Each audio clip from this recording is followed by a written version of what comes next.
আবার বিশ্বনবী জুমার খুতবা দিতে দাঁড়ালেন। এক সাহাবী এসে বসে বলল, বিশ্বনবী বললেন, কুম, দাঁড়াও, 2 রাকাত পড়ছো? সাহাবী কয় না, পড়ি নাই। বিশ্বনবী বললেন, ইরকা রাকাতাইন, 2 রাকাত পড়ো। সাহাবী 2 রাকাত পড়া শুরু করলেন। বিশ্বনবী আবার খুতবা দেওয়া শুরু করলেন।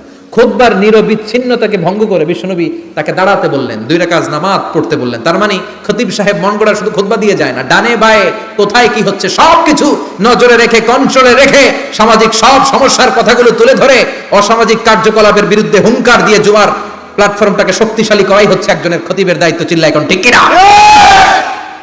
এই কাজই করেছেন বিশ্বনবী 500টা খুতবায়। আবার বিশ্বনবী দাঁড়িয়ে খুতবা দিচ্ছেন। এক সাহাবী এসে বলেন, নবী, মদিনার মধ্যে পানি নাই, অনাবৃষ্টি, দুর্ভিক্ষ, আপনি একটু দোয়া করেন যাতে বৃষ্টি হয়। কিসের দোয়া? বিশ্বনবী জুমার খুতবা থামিয়ে দিলেন। খুতবা দিচ্ছিলেন, খুতবা থামিয়ে দোয়া করলেন, আল্লাহুম্মা আসকিনা, আল্লাহুম্মা আসকিনা ইয়া গাউস আগিসনা, আল্লাহুম্মা আসকিনা গাইসান মুগীসান, মারিআন মুরিআন, নাফিআন গায়রা দার, আজিলান গায়রা আজিল। আল্লাহ, আপনি আমাদের সাহায্য করেন, আপনি রহমত করেন, বরকত দেন, আপনি মদিনার বুকে বৃষ্টি দেন, তাড়াতাড়ি দেন, দেরি করেন না। সুবহানাল্লাহ। বিশ্বনবী দোয়া করতে দেরি, মুহূর্তের মধ্যে ঝুমঝুম করে বৃষ্টি নাজিল হয়ে মদিনাটা প্লাবিত হয়ে গেল। আকাশে মেঘ দেয় কে? আল্লাহ। বৃষ্টি দেয় কে? আল্লাহ। আল্লাহ মেঘ দে, পানি দে, ছায়া দে রে তুই, আল্লাহ মেঘ দে। পড়েন পড়েন, আল্লাহ মেঘ দে, পানি দে, ছায়া দে রে তুই, আল্লাহ মেঘ দে। সবকিছু দেওয়ার মালিক কে? আল্লাহ। বৃষ্টি দেয় কে? আল্লাহ। মেঘ দেয় কে? আল্লাহ। বিশ্বনবীর দোয়ার বরকতে বৃষ্টি নামলো।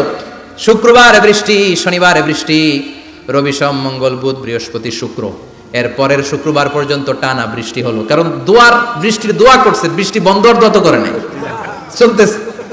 আল্লাহ কাছে নবী চাইছেন, দিতেছি, না করলে থামাল। সুবহানাল্লাহ কইবেন না? বৃষ্টি হইতে হইতে মদিনায় বন্যা। মরুভূমির দেশ, কি পরিমাণে হেভি রেইনফল হলে মরুতে বন্যা হয়। সুবহানাল্লাহ পড়বেন না? আবার বিশ্বনবী পরের জুমাবারে খুতবা দিচ্ছেন, ওই সাহাবী এসে হাজির, এসে বলে, ও নবী, আর বৃষ্টির দরকার নাই। যে বৃষ্টির দোয়া করতে বলেছিল সে এসে বলে, আর কিসের দরকার নাই? চিল্লায় বলেন, কিসের দরকার নাই? ও নবী, আর বৃষ্টির দরকার নাই, এবার বৃষ্টি বন্ধের দোয়া করেন। বিশ্বনবী আবার হাত তুলে বললেন, আল্লাহুম্মা হাওয়ালাইনা ওয়ালা আলাইনা, মানে আল্লাহ, আপনি বৃষ্টি দেন, তবে এই এলাকায় না, ডানে বায়ে সামনে পেছনে চারদিকে দেন। সাহাবীরা মসজিদ থেকে বের হয়ে দেখে মদিনার চারদিকে এরকম গোল একটা চাকতি, এই চাকতি দিয়ে নীল আকাশ দেখা যায়, আর ডানে বায়ে সামনে পেছনে প্রচন্ড ঝড় ঝন্ডার বৃষ্টি। মদিনার আকাশে এক ফোঁটাও বৃষ্টি নাই। চিল্লায় এখন সুবহানাল্লাহ। এগুলো হচ্ছে বিশ্বনবীর খুতবার বরকত। 500টা খুতবা দিয়েছেন, এজন্য খতিব সাহেবরা ভালো করে খুতবা দেওয়ার দরকার আছে না নাই?